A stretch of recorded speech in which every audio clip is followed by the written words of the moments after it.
Continuamos en esta subsecuencia Agenda Ambiental en la entrevista con Álvaro Campana del Grupo Propuesta Ciudadana y coordinador de la Plataforma Ordenamiento Territorial.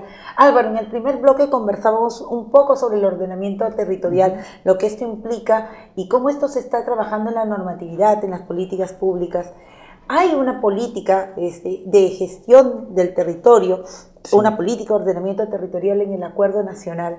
También hay iniciativas para fortalecer la normativa con una ley marco. Cuéntanos un poco cómo va esta implementación, cómo va, por ejemplo, dado que el Acuerdo Nacional es un espacio tan importante donde influyen múltiples actores, ¿por qué el ordenamiento territorial no ha dado pasos, digamos, más sustantivos en su implementación de cara a un desarrollo, digamos, de largo plazo para el Perú? Tan clave ahora que queremos, por ejemplo, potenciar el crecimiento económico del país. Yo creo porque el ordenamiento territorial no solamente tiene una dimensión técnica. Cuando decíamos en la primera parte de la necesidad de caracterizar el territorio, ¿no?, de dar cuenta de él, de hacer un diagnóstico, efectivamente ahí la parte técnica interviene de una manera sustantiva.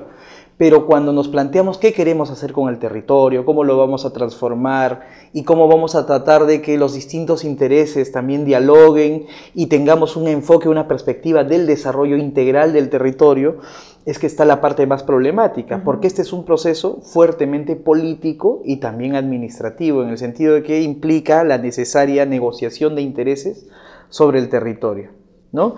Y es en ese contexto justamente que ante la dificultad o ante la controversia que hay sobre el ordenamiento territorial y de la posibilidad de discutir ya prontamente una ley de ordenamiento territorial, es que el gobierno opta por llevar esta discusión al seno del Acuerdo Nacional. Para generar un consenso. Exactamente, el Acuerdo Nacional es un espacio de construcción de consensos de diversos actores, empresariales, políticos, de la sociedad civil, partidos políticos y del Estado mismo, ¿no? Sectores que participan en este espacio, los sectores interesados o relacionados a la política, y se discutió acerca de un año esta política, finalmente se aprobó, pero lamentablemente quedó ahí la política, o sea, no hemos visto ninguna presentación pública, ni mucho menos, pero creo que es importante que a la gente le quede en claro el gran esfuerzo que significó llegar a ese acuerdo de una política que se ha denominado política de ordenamiento y gestión territorial. Así se denomina la política y bueno, ahí está la política, ¿no? Por otro lado, hemos ido avanzando efectivamente con el tema de la ley, porque en esta apuesta por ordenar tanto el territorio, por planificarlo, pero también por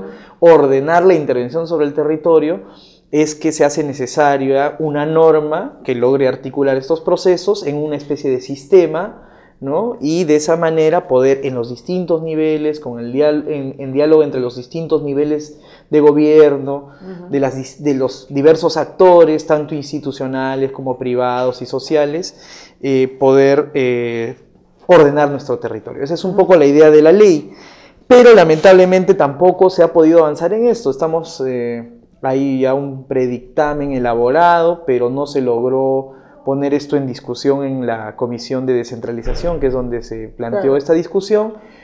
Ahí ya la propuesta, yo creo que además es la suma de otras propuestas que se han ido articulando, se ha ido recogiendo lo mejor de ellas, pero ha quedado ahí, lamentablemente.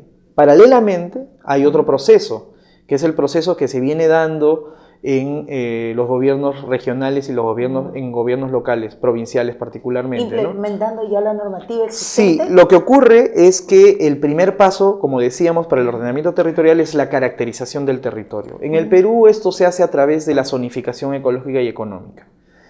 Y esto ya se hace desde hace varios años, ¿no?, como una preocupación que tiene que ver, por un lado, con lo ambiental. Hay una preocupación fuerte con lo ambiental, y en ese sentido se considera que el ordenamiento territorial es una política fundamental a implementar, y en torno a lo que era el CONAM se inicia o se plantea esta iniciativa de generar procesos de zonificación ecológica y económica, y los gobiernos descentralizados también tienen entre sus funciones ordenar su territorio. Y a partir de ese momento se desarrollan una serie de procesos de zonificación ecológica y económica, ¿no? Y en eso estamos ahora.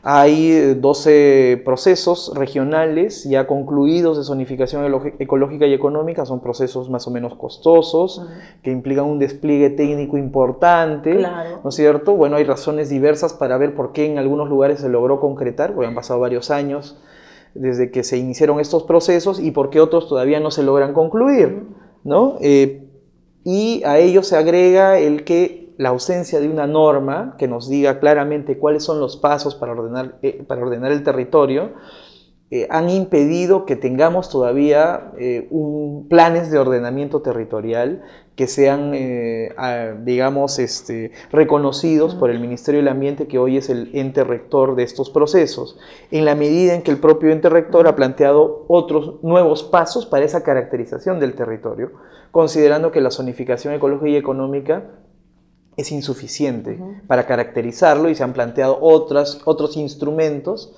para formular lo que se llaman los diagnósticos integrales del territorio y después recién dar pasos a los planes de ordenamiento territorial. Y si bien toda esa información técnica es clave para llegar al proceso de ordenamiento territorial, mientras tanto es necesario también impulsar otros procesos asociados al ordenamiento territorial, porque existe, dado el marco de sectorialización, confluencia y a veces contraposiciones o concurrencias desordenadas de inversiones, derechos sobre un territorio, lo cual puede, digamos, impactar de sobremanera o generar, digamos, proyectos que unos a otros se menoscaban. Hay varios ejemplos de eso, o conflictos sociales, si esto no se da en un texto armónico. Entonces, mientras tanto, ¿qué cosas se podría trabajar de cara también a las propias competencias que se tienen y preocupaciones en los gobiernos regionales?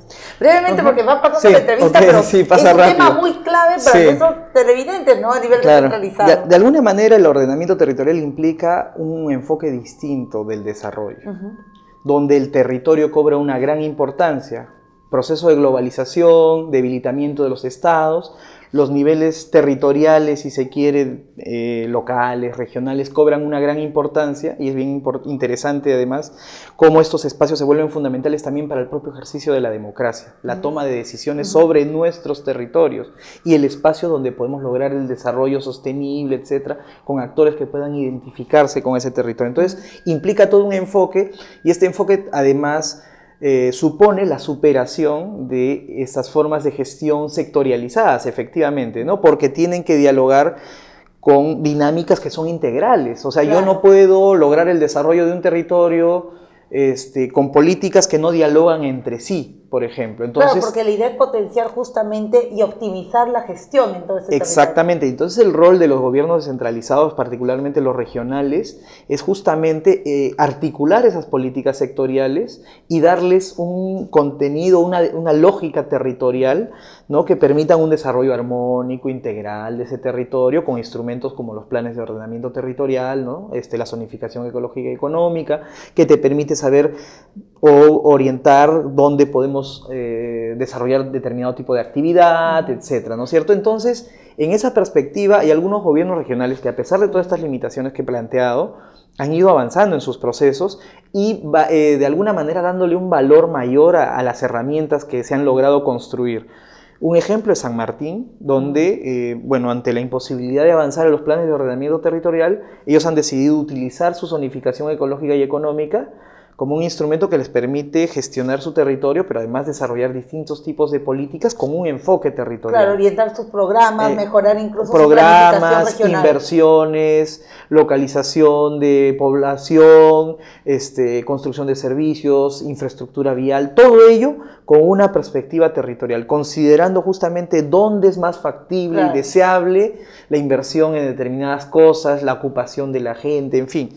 Entonces, ellos han avanzado de su zonificación, tienen una política territorial, ¿no es cierto?, regional, y han articulado a los distintos sectores a esa política territorial, dándoles un enfoque territorial, y funciona. Interesante la experiencia, porque puede, sobre la base, digamos, de información, se puede fortalecer la toma de decisiones y se puede mejorar, digamos, la intervención a nivel local. Álvaro, nos ha quedado muy corta la entrevista, pero muchas gracias por tu participación. Gracias. Te invitamos por una próxima oportunidad para seguir profundizando este y otros temas. Amigos, muchas gracias por su amable atención y los esperamos en la próxima secuencia de Agenda Ambiental. Hasta una siguiente oportunidad.